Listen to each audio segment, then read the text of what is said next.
नमस्कार दोस्तों, भाद्रपद मास में शुक्ल पक्ष की द्वादशी तिथि को वामन द्वादशी का त्योहार मनाया जाता है। द्वादशी के दिन मनाए जाने के कारण ही इसे वामन द्वादशी कहा जाता है। वामन विष्णु के 5वें तथा त्रेता युग के पहले अवतार थे। वे विष्णु के पहले ऐसे अवतार थे जो मानव रूप में प्रकट हुए। इनको दक्षिण भारत में उपेंद्र के नाम से भी जाना जाता है। द्वादशी तिथि को मनाए जाने के कारण इसे वामन द्वादशी कहते हैं। तो चलिए सुनते हैं वामन द्वादशी की कथा। वामन अवतार के विषय में श्रीमद् भगवद पुराण में एक कथा आती है, जिसके अनुसार एक बार देव दैत्य युद्ध में दैत्य पराजित हुए तथा मृत्य दैत्यों को लेकर वे अस्ताचल की ओर चले गए। दैत्यराज बलि की इंद्र वज्र से मृत्यु हो जाती है। तब दैत्य गुरु शुक्राचार्य अपनी मृत संजीवनी विद्या से बलि तथा दूसरे दैत्यों को जीवित तथा स्वस्थ कर देते हैं। राजा बलि के लिए शुक्राचार्य एक यज्ञ का आयोजन करते हैं तथा अग्नि से दिव्य बाण तथा अभेद कवच पाते हैं और असुर सेना अमरावती पर आक्रमण कर देती है। असुर सेना को आते देख देवराज इंद्र समझ जाते हैं कि इस बार वे असुरों का सामना नहीं कर पाएंगे और इसलिए देवता भाग जाते हैं।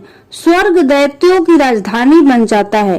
तब शुक्राचार्य राजा बलि के अमरावती पर अचल राज्य के लिए 100 अश्वमेघ यज्ञ का आयोजन करवाते हैं। इंद्र को राजा बलि की इच्छा का ज्ञान होता है कि राजा बलि के 100 यज्ञ पूरे होने पर फिर उनको स्वर्ग से कोई नहीं निकाल सकता है। इसलिए इंद्र भगवान विष्णु की शरण में जाते हैं तथा भगवान विष्णु इंद्र को सहायता करने का आश्वासन देते हैं।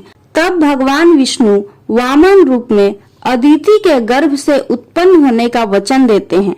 इधर कश्यप जी के कहने पर माता अदिति पयोव्रत का अनुष्ठान करती हैं, जो कि पुत्र प्राप्ति के लिए होता है। तब भाद्रपद मास की शुक्ल पक्ष की द्वादशी के दिन प्रभु माता अदिति के गर्भ से प्रकट हो अवतार लेते हैं तथा ब्रह्मचारी ब्राह्मण का रूप धारण करते हैं। महर्षि कश्यप ऋषियों के साथ उनका उपनयन संस्कार करते हैं।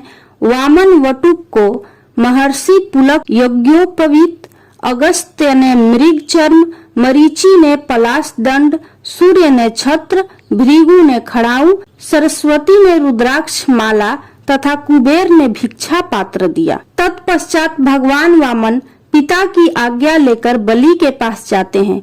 उस समय राजा बलि नर्मदा नदी के उत्तर तट पर अंतिम यज्ञ कर रहे होते हैं। वामन अवतारी श्री विष्णु भगवान राजा बलि के पास पहुंच जाते हैं।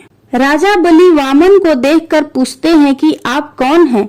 तब वामन उत्तर देते हैं कि हम ब्राह्मण हैं। बलि फिर प्रश्न करते हैं, तुम्हारा कहाँ वास रहा है? ये संपूर्ण ब्रह्म सृष्टि है, वही हमारा निवास है। वामन उत्तर देते हैं। यह सुनकर राजा बलि ने सोचा कि जैसे सब लोग सृष्टि में रहते हैं, वैसे ही यह ब्राह्मण भी रहता है। फिर बलि पूछते हैं कि तुम्हारा नाथ कौन है? हम सबके नाथ हैं, हमारा कोई नाथ नहीं है। वामन उत्तर देते हैं। राजा सोचते हैं कि हो सकता है कि इनके माता पिता आदि की मृत्यु हो गई हो। तब राजा फिर से प्रश्न करते हैं, तुम्हारे पिता कौन है? वामन उत्तर देते हैं कि पिता का स्मरण नहीं करते, अर्थात हमारा कोई पिता नहीं है, हम ही सबके पिता हैं। बलि पूछते हैं कि तुम मुझसे क्या चाहते हो? वामन उनसे भिक्षा मांगते हैं, 3 पग धरती। बलि को आश्चर्य होता है, वामन की 3 पग धरती तो बहुत थोड़ी होती है।